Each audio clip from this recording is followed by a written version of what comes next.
Did you know that Toybiz and Hasbro Marvel Legends both command an astoundingly high price for action figures that have long since ended production? If there's anything that stands as a testament to the popularity and staying power of Marvel Legends, it's those price tags, baby. Collectors are passionate about Marvel Legends and always have been. It doesn't matter if it said Toybiz on the label or whether it says Hasbro, collectors love them regardless of who made them. But you'll still find people that talk up those Toybiz Marvel Legends and their quality 20 years after the fact, despite whatever advancements there might have been made by Hasbro. And the simple truth for a lot of those collectors is that's what they grew up with. That's what they had when they were younger. It takes them back to a better time. But then you have a lot of collectors that maybe acknowledge that there's been a lot of improvements in Marvel Legends over the past 20 years also. Maybe those collectors also happen to be younger and it's all that they had when they were growing up. I mean, we are at a point when the line is old enough that an entire generation would have never known Toybiz. To this day, there's a lot of characters that both Toybiz and Hasbro have made. We've gotten to the point where almost every action figure that Toybiz made in their Marvel Legends line, Hasbro has remade in their own Marvel Legends line.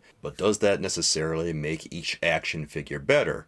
I don't know, some collectors might want to go back and collect those Toybiz action figures. To be honest, if an action figure isn't in stores anymore, choosing between Toybiz and Hasbro, that's a little difficult because they tend to be around the same price point. Even more difficult with Hasbro's Marvel Legends is that a lot of scalpers will buy up the toys to begin with, so it does make the action figures even harder to get than it already would be. But that said, Hasbro's action figures have a chance at least of going into stores, whereas Toybiz is long gone, so it really comes down to what character you want and, well, the quality of the action figure. And that can be a pretty subjective thing because Toybiz, they did make a lot of nice toys. They also made some pretty bad toys. And just because they had a different style of making action figures doesn't necessarily mean that their action figures were bad. A good example of this is their Green Goblin action figure from the Onslaught wave.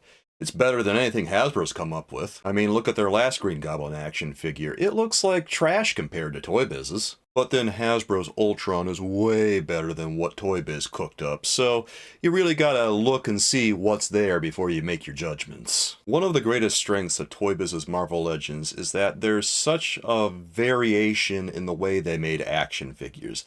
Sometimes they use thigh swivels, sometimes they use ball joint hips, sometimes they even had a torso rocker that you might see, and sometimes they use butterfly joints. Other times they'd use lat joints. With Toybiz, it seems like every one of their action figures is different in some way, and there was a big focus on maximum articulation, to the point where the hands and even the feet were articulated, and sometimes you even got finger articulation. Looking back, that was a bit much, but there was really nothing else like it at the time. Does that make it good? Well, not necessarily, but at least we can say that somebody tried, right? Hasbro, on the other hand, has a lot more consistency to their Marvel Legends. They have more predictable articulation, the plastics are not as brittle as Toybiz's, so there's not as big of a chance of the action figures breaking as there was when you were collecting Toybiz. Sometimes action figures get a little stuck with Hasbro, but it's not something that's a big problem like it could be because of the copious amounts of paint that they used on Marvel Legends by Toybiz. Hasbro's Marvel Legends don't have as much paint. They rely a lot more on plastics, but it's not necessarily bad because it does make for a very clean action figure. That said, they don't have as much detail. They don't have as much sculpting as Toybiz's figures did. There's a lot more reuse under Hasbro's Marvel Legends. A lot of costumes that are just straight up painted on very plain looking bodies.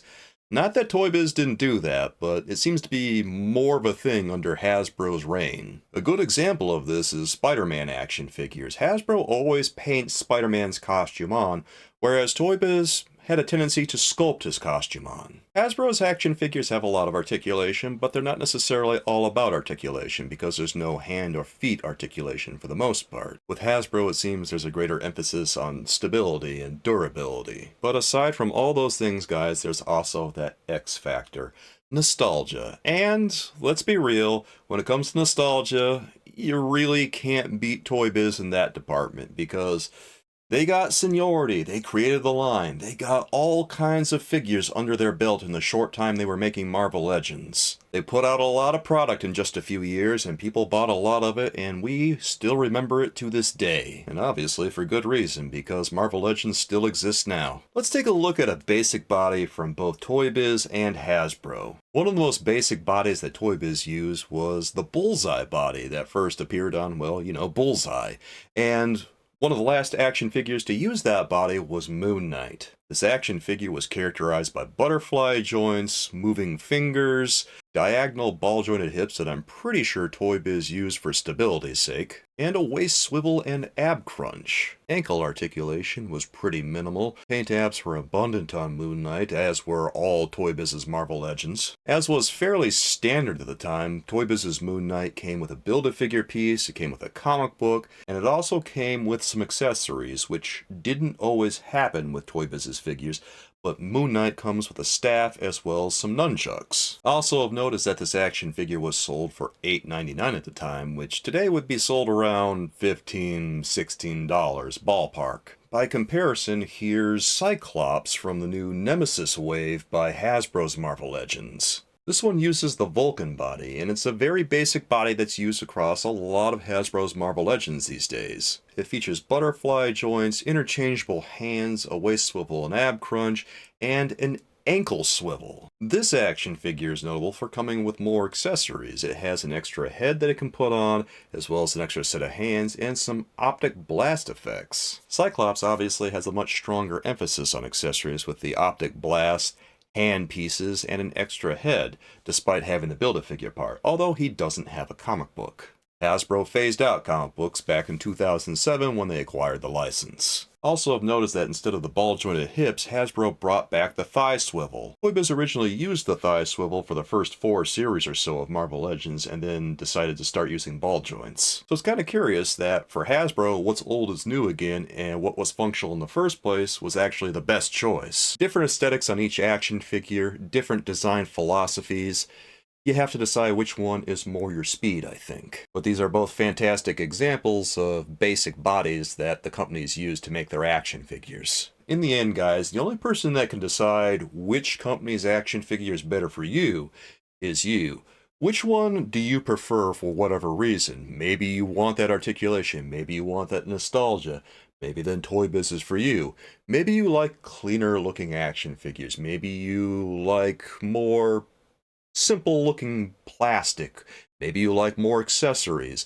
In that case, Hasbro's going to be more your speed, I think. As soon as you go looking for your favorite character, you'll know very quickly which action figure you prefer the most. Soulmates, what do you think? Do you think Toybiz is better than Hasbro? Do you think Hasbro's better than Toybiz? Or do you think they're on somewhat level ground?